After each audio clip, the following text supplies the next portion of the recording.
Now let's take a look at physical modeling. Physical modeling, as I mentioned before, refers to the use of digital computers to model or simulate the sounds of acoustic musical instruments.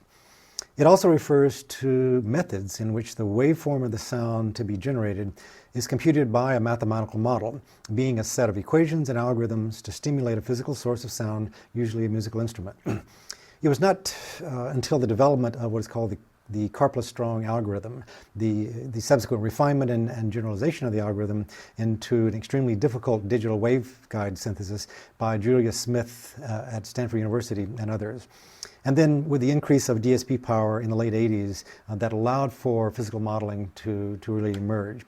So what this does is take this particular algorithm, the Karplus-Strong algorithm, and apply that to wavetable synthesis as such, and a waveguide synthesis. And with that, with enough DSP power from the computers that occurred in the 1980s, we then have the capability of doing physical modeling, which is a very computational high system of making sound design.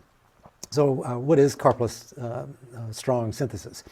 So this is a method of physical modeling that loops a short waveform through a filtered delay line to simulate the sound of a hammered or plucked string of some type of percussion. So it's that delay line that allows us to, with the very short waveform, that allows us then to, with this algorithm, to then create all the different parameters of that modeling. Although it is useful to view this as a subtractive synthesis technique based on a feedback loop similar to that of a cone filter for Z-transform analysis, it is better viewed as the simplest of a class of wavetable modification algorithms now known as digital waveguide synthesis, as the delay line acts to store one period of the signal.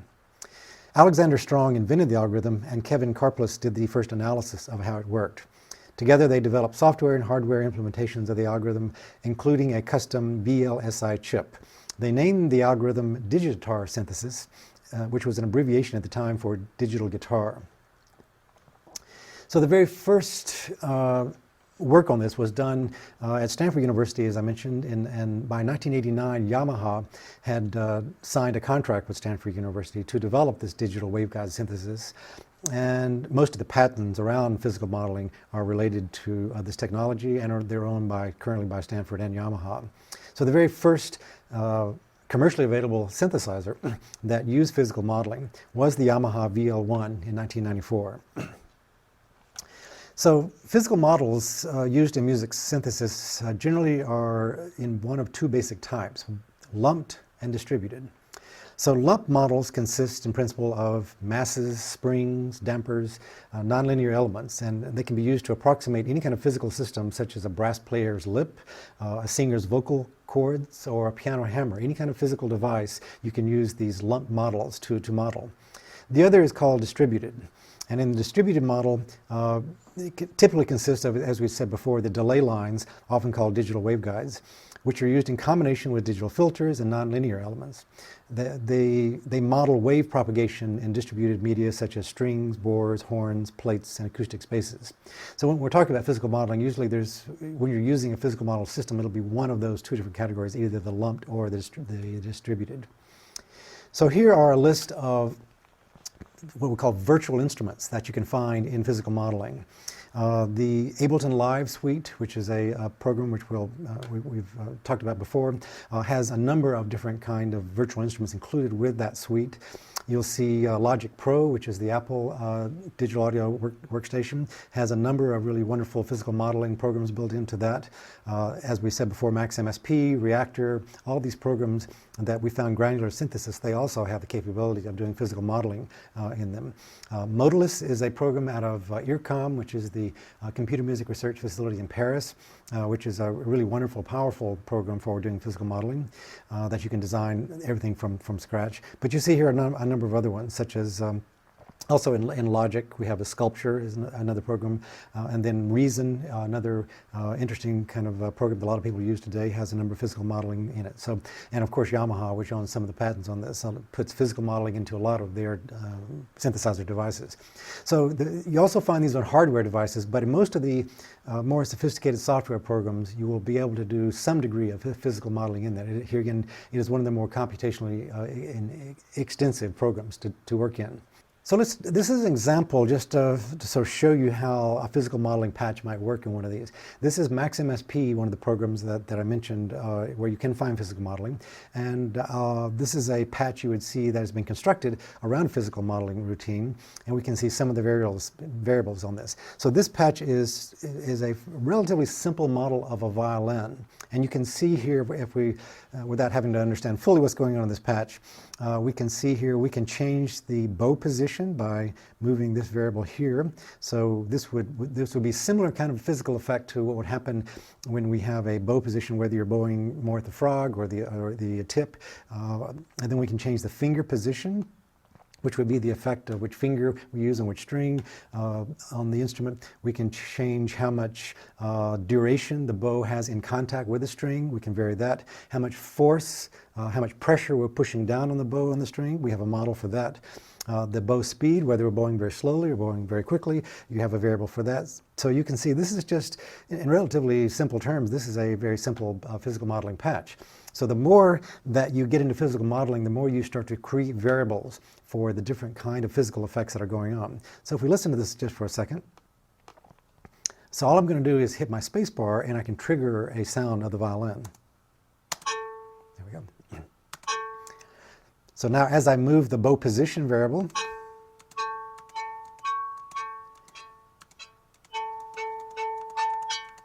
I'm going toward the nut. This is closer to the bridge on the bow position. So in violin terms, this would be called sul ponticello, where you bow closer to the bridge, and you get more of a scratchy kind of sound when you're doing sul ponticello or closer to the bridge, and you can get a softer sound as you move toward the fingerboard and then toward the nut. And also you hear a different kind of overtone resonance coming in. And that's the sort of, there's a filter applied to this. So that's the bow position variable. If we change the finger position of the sound, then you say I change pitch on that. As I move my finger up the string, then I'm going to be getting a pitch change, and we also can get different overtones emerging from that. So another variable in that. Up here, if I want to change how much contact duration, there I'm getting a longer sound. If I want to stretch this out and getting away from sul ponticello, there we're getting a longer bowing of how much time the bow touches the string, how much force we apply to it. We can put more energy into the string as it touches the bow. We can, on this other variable, change the bow speed. So now we're moving quickly through on that. The amount of pressure we put down on the string.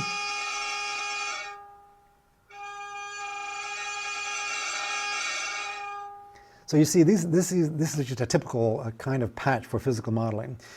It's interesting that when you, for example, when a violinist is performing and they have a score and they're reading pitches on that, many times the violinist is making unconscious decisions on all these variables.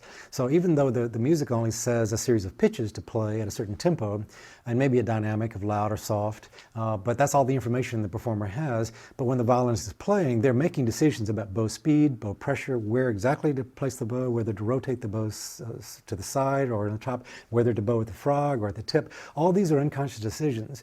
And because there's so many variables of decision making that can be captured on that instrument, for me it makes a very good controller, because a good physical controller of physical gesture is one that has multiple ways of having input from the performer on the instrument. So a violin has been used throughout most cultures of something similar to that instrument because it has a great way of capturing maybe even 10 or 15 different variables simultaneously.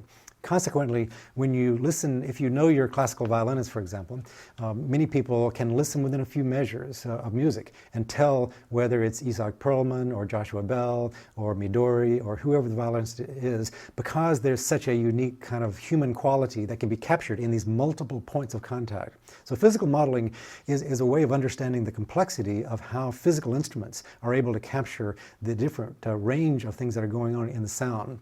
So when we're designing sound that's trying to emulate physical musical examples, then we need to get to that level of 10 to 20 different kind of variables that each performer is mapping onto the sound. And when you get that with physical modeling, you then capture something that feels much more like a live performer. So once we have, like in this MaxMSP, once we have these slide faders made and have these different variables, we can easily talk about how to control those variables through outside sources. So we could have mobile phone devices, we could have other instruments that are coming in to take control of those variables. So it becomes a very interesting world once you start to get into physical modeling. You get the high complexity of a different range of things you can do to the sound, but then you start to explore how can different individuals or different sources be affecting the sounds. The preceding program is copyrighted by Emory University.